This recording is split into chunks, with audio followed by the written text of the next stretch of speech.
Welcome to At Home with Kelly and Tiffany, where naturally minded women gather together as we pursue simplicity and confidence in health alternatives so we can show up better in our busy lives and feel more at home in our bodies. Join your favorite home birth midwife duo for conversation, candor, and community. You're at home with Kelly and Tiffany. I'm Kelly. And I'm Tiffany. Here we are on the podcast once again.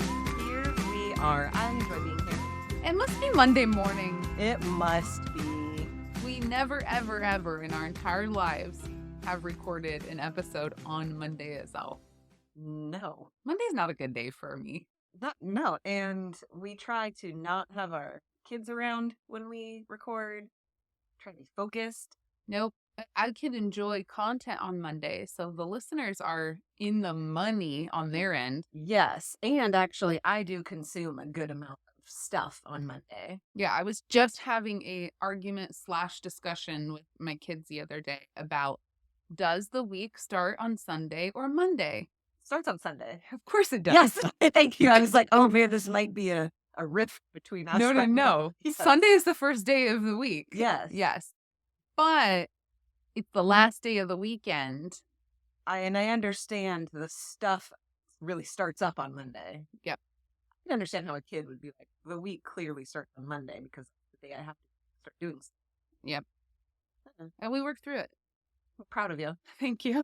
It must have been tough. I was like, homeschool? Do we got to get out the weather chart and the calendar and the my feelings page again? Let's look outside. What does the weather look like, kid?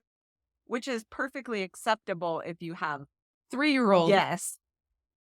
Not 13-year-old. Who don't know what day of the week the week starts on. We're doing great. Many holes in our education. No matter where your children receive an education, you're exchanging something for something else. That is true. Okay, so one of the things that I wanted to chat about in this episode in particular, unfortunately, these end up getting recorded a couple of weeks before they launch. Yes. Or go live. You sent out an email at the same time that I was writing the notes to this episode about this whole thing with Thinx.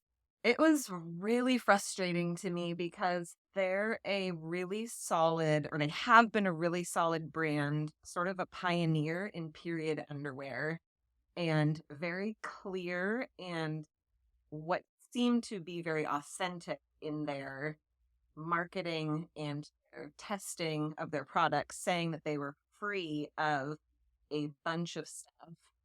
And unfortunately, come to light that was not completely true.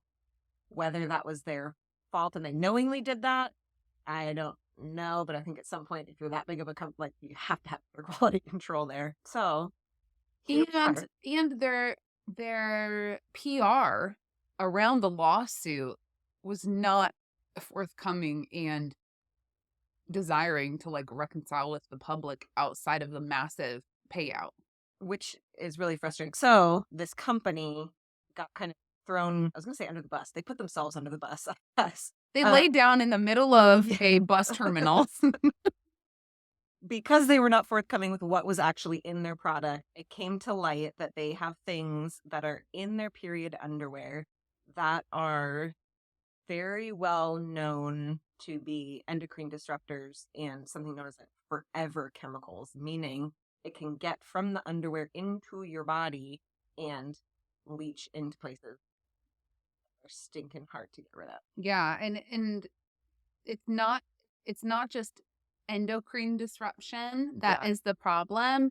It can do everything from disturb the pH in your vagina to cancer. Yes, mood disorders. Women who are exposed to some of these chemicals report fertility issues, problems getting pregnant. Other things that are linked to PFAs, which is this type of chemical, are irregular menstrual cycles, which we're going to talk about today, UTIs, yeast. The list goes on and on.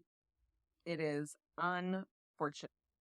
And in sending out my weekly kind of newsletter, I put that out there to say, this is a product that we once were like, yeah, this is a great option. It's you're looking at your choices, and to be like, well, gotta we also have to be vulnerable and honest in our like, oh, actually, we got kind of pulled into some of their PR and their whatever was potentially untrue. Okay, but we will not leave you hanging. No, and that's the other thing, right? We do the best we can with the information that we have, and now you have this information, and if you're like putting on your period underwear and you're like, dang it, I just got 10 Thinks underwears, right? There are other options for you. Yeah, I mean, including I think you can get in on the lawsuit payout. Yeah. Yeah, I bought mine like not recent enough. Yeah. Likewise. So, one of the cool things that has come out of this dirty underwear situation, and not dirty period, but dirty business, dirty chemicals, is that other companies who have been third-party testing and really transparent about what they do to quality control their ingredients and the sources and where it comes from and the production and where they're stored, and to be sure that they're not allowing this to get into their product, they get to rise to the surface, and this big monopoly on period underwear is kind of scooting out so that these other companies can move forward and go, we've been trying to tell you guys this whole time that we have been testing in this area. And I'm going to vouch for one of these companies that got thrown into some of the research in, okay, what do you do if you're getting rid of your things? What are some other brands that you'd like to utilize? The period company was brought to my attention through a friend of mine who got really interested in all of the information coming out of the lawsuit. And the thing that I absolutely love about this company in particular is not only are they clean and 100% free from PFAs and independently tested and 95% organic, the average price for these underwear are $12 to $14. Which is mind-blowing because I mean, I would only buy sales, but like that's a quarter or a third or something of what some other companies have sold it for. Yes, I would say the majority of the period underwear market is up in like the $30-$40 Yeah. a pair. And I'm thinking, I'm bleeding into this every single month. Like, I want something that's going to hold. I will invest in it. Yes. And we always, as a culture, equate value with price. And in this case, it's just not necessarily the case. So I will be trying out the period company's underwear. I will report back. One of the other things that I really like is they have their heavy flow period brief that hold 10 tampons. That's wild. That is absorbent. I hope that there's no one out there who requires any amount of time where they need to have 10 tampons of coverage in one day. But there's women out there who have really heavy bleeding or a lot of bleeding on one particular day and just want the assurance of coverage. So there is an underwear out there that holds 10 tampons worth of menstrual fluid in it. That is incredible. I see here, so I haven't researched the period company. Now my like interest is piqued because I'm like, I need to clearly get a whole new stock of period underwear, but that you can swim in it, or they have swim versions. They have swim bottoms. Oh, that's cool. Swim bottoms that you can, which of course is a newly navigatable thing in my home because I have a preteen who's like, what do I do when I'm on my period and I need to swim? I need to swim. So we've been working through some of those options, but the idea of period swim bottoms, amazing. They also have this pair that's called Adaptive, and it's the coolest thing. When I first saw it, I was like, something is really wrong here. I don't know if I can recommend this company. But then I was looking at it more and I was like, no, this is actually really legit. It has Velcro on the front of it so that you can take it off completely without dragging it down your legs. So if you're somewhere where you don't want to take your shoes and pants off just to change your period underwear, like at school or work or Disneyland or whatever, right? Then you can take your period underwear, put that in a wet bag, get your new pair, and put it on yourself without getting naked in a bathroom stall. They're really thinking of everything here. Genius. Sometimes when I see companies do this, I'm like, I could have thought of that, but I couldn't have. I'm like, I wish I did, maybe is more the thing. Yeah, I It's wish I great. did too. We wouldn't have to be sitting here podcasting every single week if we'd thought of the adaptive underwear. Kelly and Tiff, adaptive underwear creators. How many episodes can you do on that? Okay, and the other great thing is that they're on Amazon. So with your Prime, you can get free shipping. You're welcome to go to theperiodcompany.com or whatever and shop on their website. They have some great information about their products. But I will put a link in for the Amazon link so that people can just, click and go. I'm going to click and go. Thanks for sharing this. You're my click and go girl. That's they call me. Okay, so there's so many reasons that your cycle can be off as we dive into irregular periods. Most women, they truly just do not have the tools or the knowledge to dial down this important aspect of tracking irregular cycles. And potentially, maybe they don't even fully understand the depth of irregularity in their cycles. We see that a lot, I feel like, in woman appointments and just chatting with clients of them not even realizing, oh, this particular thing that is so common for me is actually not quite right. Or they recognize, oh, I think some other friends don't have this thing, but no, it's just my quirky little thing. And actually kind of a health sign flashing as they're speaking. I'm like, oh, this is actually a pretty big red flag that you're describing. But you had no idea that it actually really was and what it can actually mean to the rest of your body or what your body's trying to tell you through it. Yes, someone who has irregular period, that is not just your normal for you. Not just the way that you experience your period. It's kind of weird, but it's always been that way. That is a major sign of what is going on in your body and absolutely worth dialing in on. So let's talk about that a little bit today, beginning with the 3 objective signs of fertility.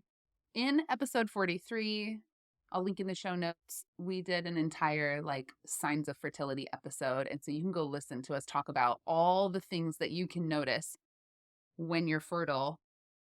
People believe for the most part that the biggest marker in the cycle is the period.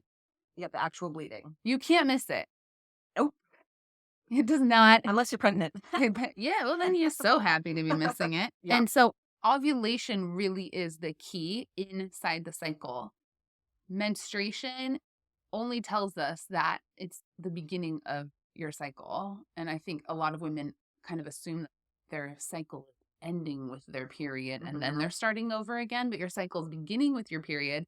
And your period is completely ruled by how and when and to what degree you ovulated. And I think the concept of degrees of ovulation or ovulatory activity blows people's mind. It's not black and white. It's not did you ovulate or did you not necessarily. Sometimes there's little pieces inside of that. It becomes a spectrum.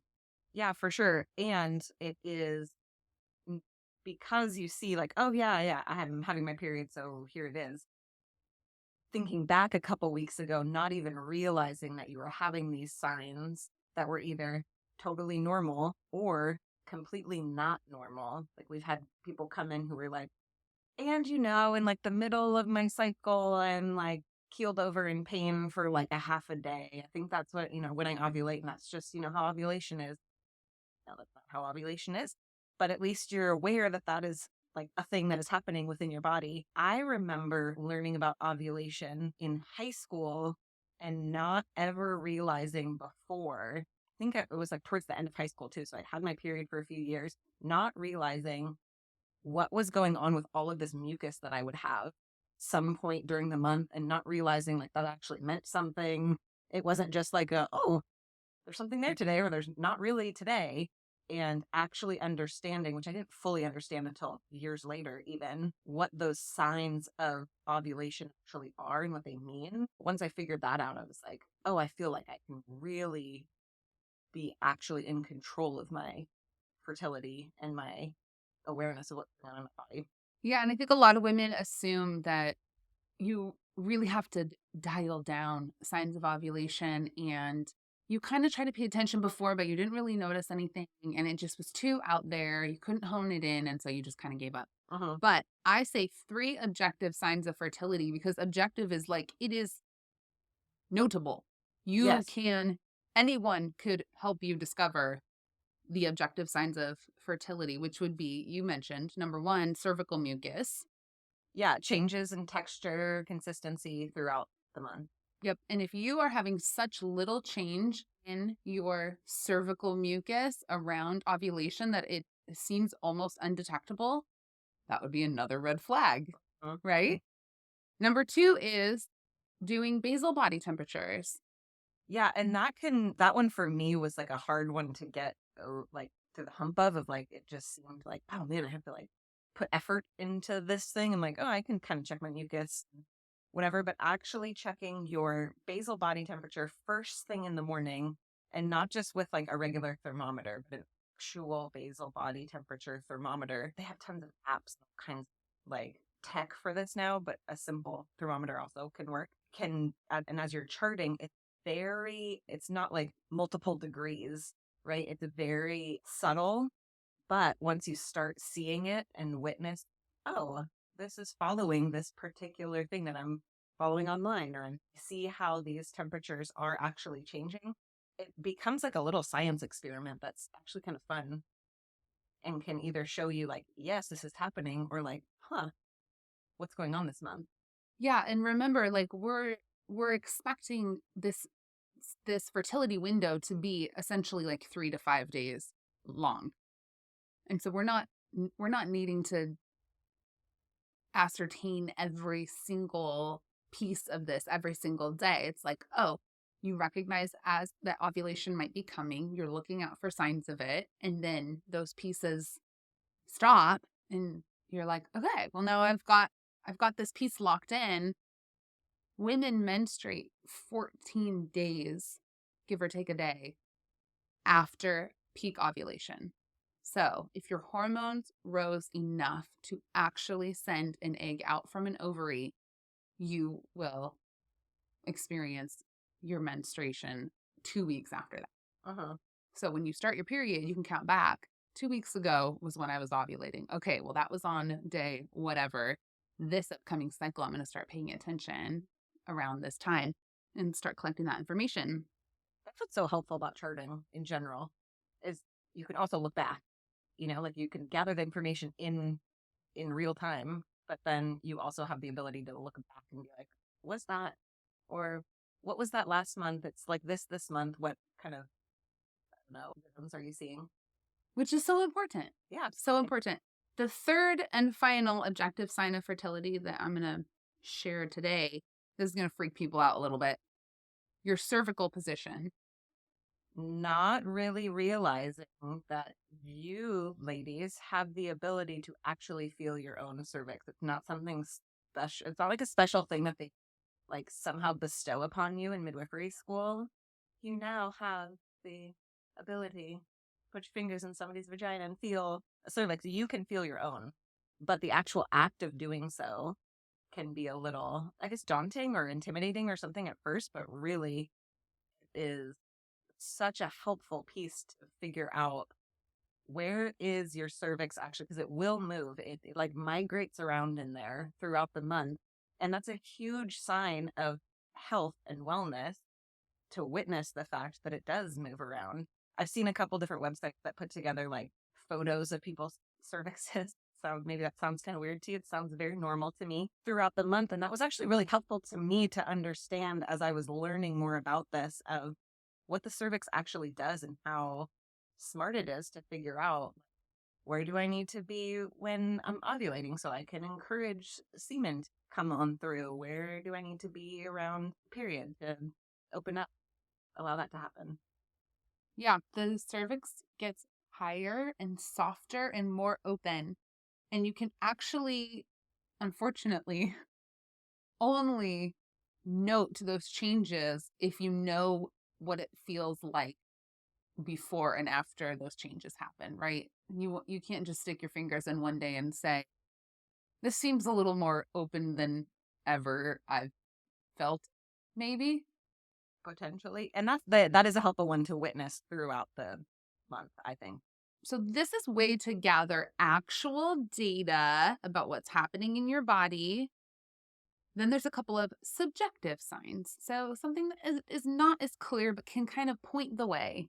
Yeah, absolutely. I have two probably where I'm like, oh, yeah. It kind of like reminds me, like, oh, yeah, I'm around ovulation. My energy increases. The type of like workout I want to do is different. When I wake up, I feel more energized. My creative energy is more so. So I'm like, oh, I'm just like in the zone kind of.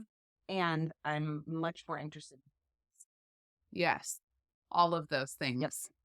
Yeah, there's even some people out there who are like so big on honing in on where you're at in your cycle in order to just maximize what your body is already trying to do, that I have started paying attention to when I'm ovulating, because I absolutely have an increase in energy and creativity and I feel so good. And so those are the weeks when you're just like, I'm getting stuff done and I am just shining like a little sunny shiny. That's me. And then you kind of can accept the fact that if that is true at that point in your cycle, it's not always true at each point in your cycle. And there are other needs, other points to listen to. Yeah, absolutely. Which is it's just the rhythm of life. So, ladies, knowing when you ovulate is important to kind of looking harder at your potentially irregular cycle. Let's define it. What is an irregular cycle? So I think like just painting a general picture is what you kind of mentioned before, understanding that you may have a very consistent cycle that is irregular, right? And so understanding that even though you have some consistent things happening does not necessarily make it regular. So an 8-day fluctuation from cycle to cycle would be one sign, right? I have a 20-day cycle 1 month, a 28-day one, a 30, or missing cycles or less than 9 cycles in a full year, meaning your cycles are very long. So if you are somebody who has a pretty normally consistent cycle and then you have one weird cycle, usually that's not much of a concern because almost always you can go back and be, oh, that was that month where I was eating differently or doing something different, or there's a lot of stress or something. Usually there's something to be able to put to. Yeah, so it would be, there's a pattern here. If you're actually going to be diagnosed with irregular cycles, there's a pattern. A lot of our clients will email us and say, I have never, ever, ever had cycle longer than 29 days, and now I'm 30 days, and I took 3 pregnancy tests, and they're all negative, and what should I do? I'm like, you're gonna have to wait. And you're probably gonna get your period tomorrow. Your period tomorrow. Yes, exactly. And so that is always what happens. Okay, well then something's really wrong with me, so what should I do? Let's just see what happens next cycle. And then maybe the one after that before, right? Because we're all allowed to have a wacky month here and there. The reason that cycles become irregular is because ovulation is delayed. So that is the longest part of your cycle. That is the from your period starting until mid-cycle ovulation. That is the fluctuating part. Once you've ovulated, you're going to start your period in 2 weeks. So the length really is in that beginning luteal phase. And it's because estrogen levels cannot get high enough to release an egg. And there can be, a handful of reasons for that, including people who are breastfeeding, like that often can mess around with some things. But we see things in certain medications or issues with your thyroid or issues in your gut. Like that can just cause so many problems. Any type of chronic infection, PCOS, things like that. It can mess around with what is going on with your that ovulatory stage. Yeah, and a lot of women that we end up counseling on for all kinds of things related to wacky period stuff will want us to help get their hormones balanced and their cycles regular while they are still on hormonal birth control. And why is that just actually impossible?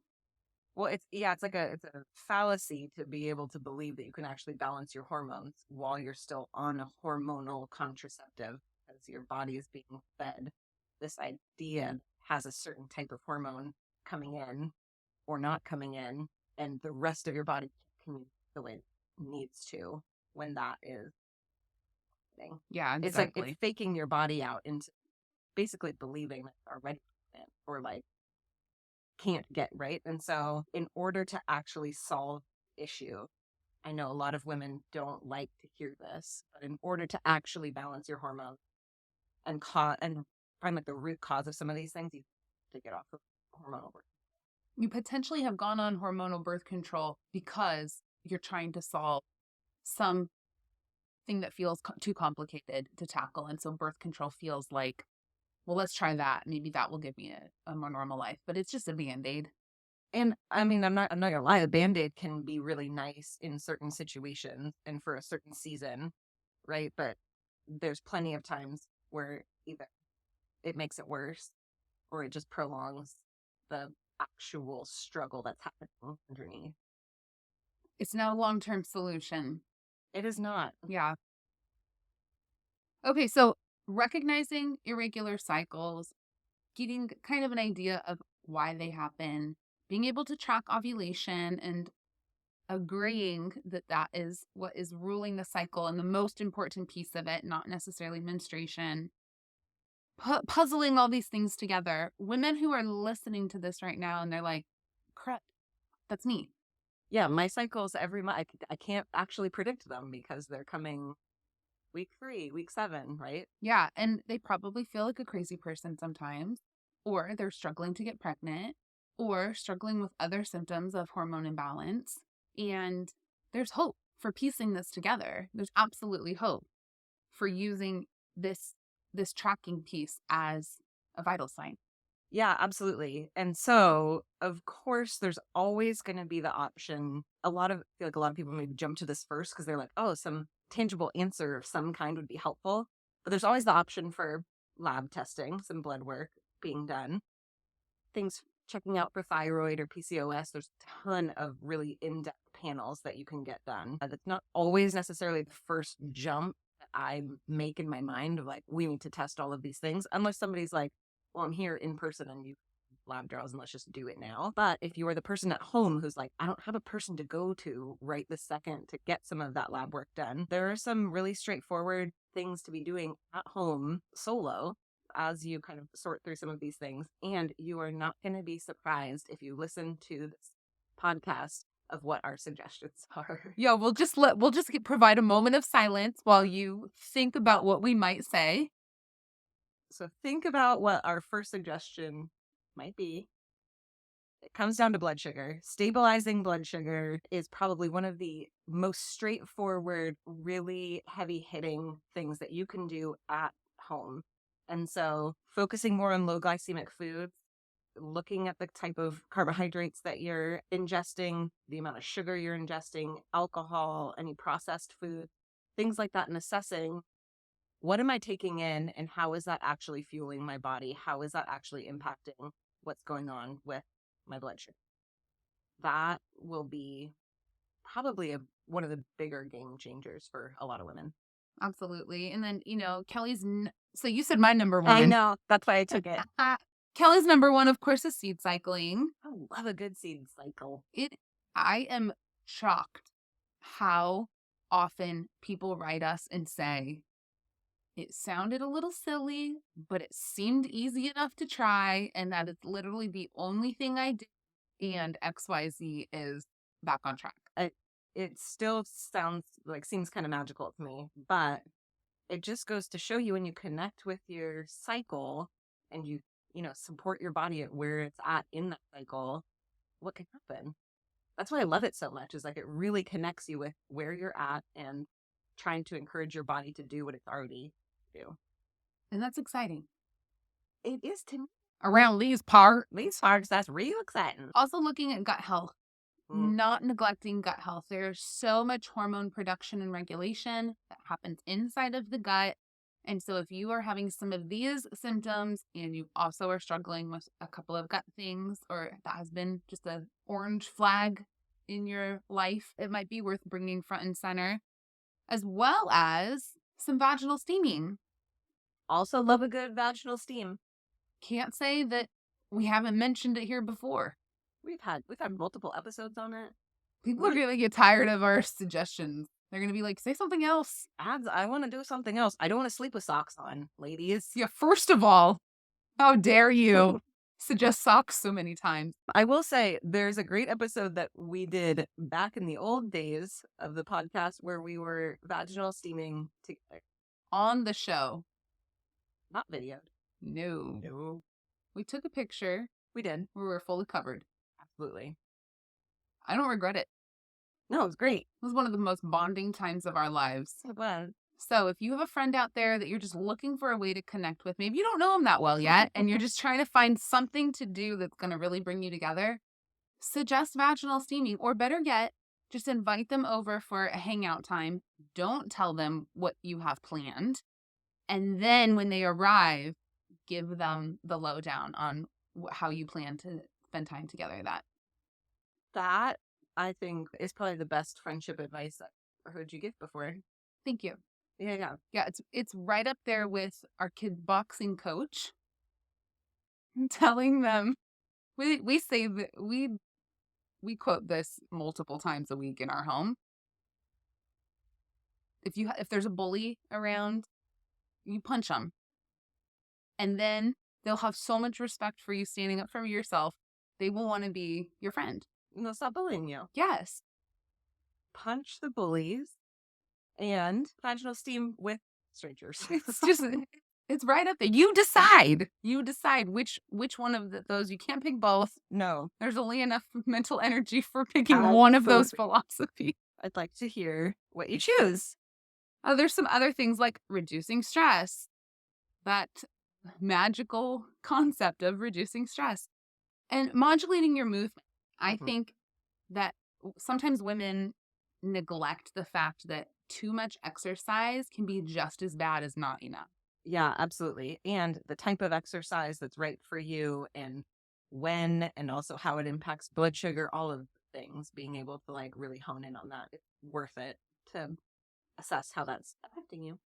Eating fat is another way to help your hormones regulate if you're experiencing irregular cycles. Good healthy fats like avocado, nuts, butter, coconut, those kinds of things. Fat is a huge part of how hormones utilize our diet to transport those signals from one system to another. And so if you have a fat deficient diet, you're essentially like starving the transit system for your hormones. I love fat. Oh, we're having a real hard time keeping butter stocked in our home right now. We are too. My husband's like, how do we go through so much? And then my daughter's taking like a whole square out and yeah, that's why it's probably on my top 3 like health foods in my family. Like if we had to eat 3 foods only that everyone would actually eat, butter is going to be up there. My son was putting butter on his toast and then put avocado on top of it. And I was like, yeah, just go for it, buddy. Heck yes. So much. It's so good. Yep. And then, of course, not neglecting just the fierce tackling of endocrine disruptors. Yeah, looking at what you're putting on your body, what you're putting in your body, what you're putting around your body, cleaning solutions you're using in your home, those things can absolutely impact what's going on in your hormonal system.